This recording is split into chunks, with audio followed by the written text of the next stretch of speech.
Motivation comes in many forms. Mickey Laughlin finds hers when she looks in the mirror. You have to stay active every day. I mean, you just got to keep your body moving. A fit 27-year-old, Mickey now knows her way around the gym.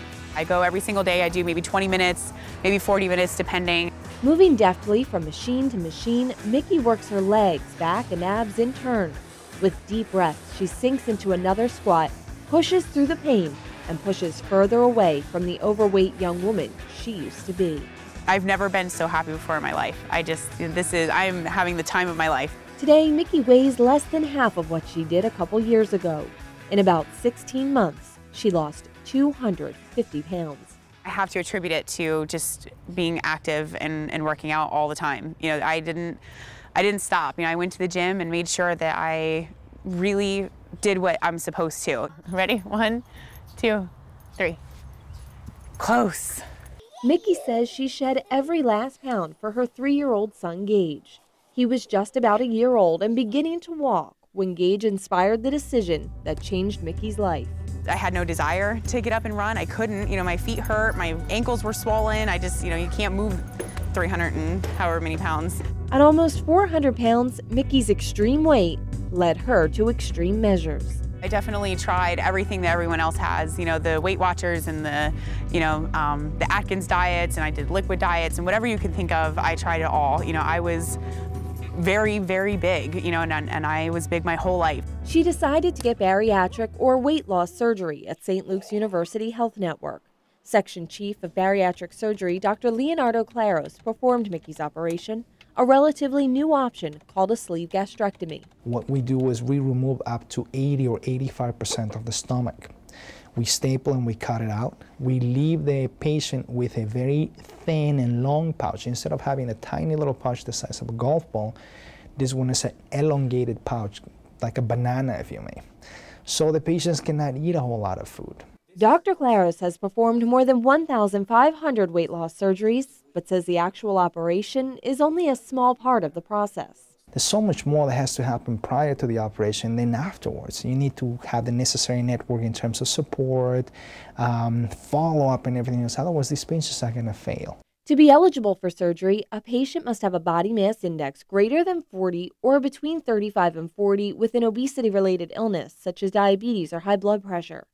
Support staff members, including nurses Maureen Miletix and Terry Davis, work with patients before and after the surgery to help them see results. There's going to be rules to follow, and in order to stay successful for life, they really will have to follow the rules for life. Some of the things are measuring their food. You want to make sure that you're keeping within the amount that you're supposed to for a meal. For those who follow the rules, the surgery can produce life-changing weight loss. I've lost 100 pounds. I went from like an 18-20 and this dress is a 4. I went from 420 pounds and now I'm 220. I went from a 52 waist down to a 36. It's about 160 pounds in about 20 months. They essentially get a second chance of life on that, and they're so happy. And they tell us, you know, the only regret that I have is I wish I would have done this sooner. Each year, St. Luke celebrates patient success with an emotionally charged fashion show. It's inspiring, it's rewarding. They're picking clothes off the rack that they never thought that they would wear.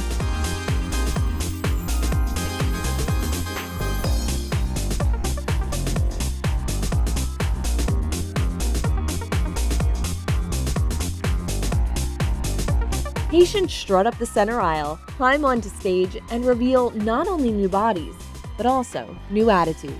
I feel great. I have way more energy than I used to. Before, like when I would walk, I would always walk with my head down and not paying any kind of attention to anybody, and I didn't want to, you know, have any kind of attention on me. And now I'm like, yeah, it's me. Like I walk with my head held high, and like my postures are so much different.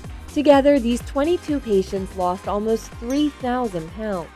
Mickey reigns as the show's biggest loser and proudly shows off her hard-earned 145-pound physique. Once you start losing weight, you feel amazing. You know, you'll never have a feeling like that until you actually do it. And once you lose the weight and you can see what your body can do, and you're like, wow, look at me, I'm running, you know, I'm jogging, I'm outside hiking, and there's not another feeling like that. It's so amazing. She's lost 50 pounds more than Dr. Claros expected. Now Mickey plans to keep that weight off and tone up her muscles. She craves healthy food like strawberries and broccoli and says she's got goals to run 5 miles and do 50 push-ups in a row. You gotta move your feet. There you go. But Mickey's biggest goal, it's for her son Gage. She wants to be a positive role model for him for the rest of their lives. I want to make sure that he leads a happy, healthy life. He has his whole life ahead of him, you know, and I do now too, I guess. For Tempo in Depth, I'm Laura McHugh reporting.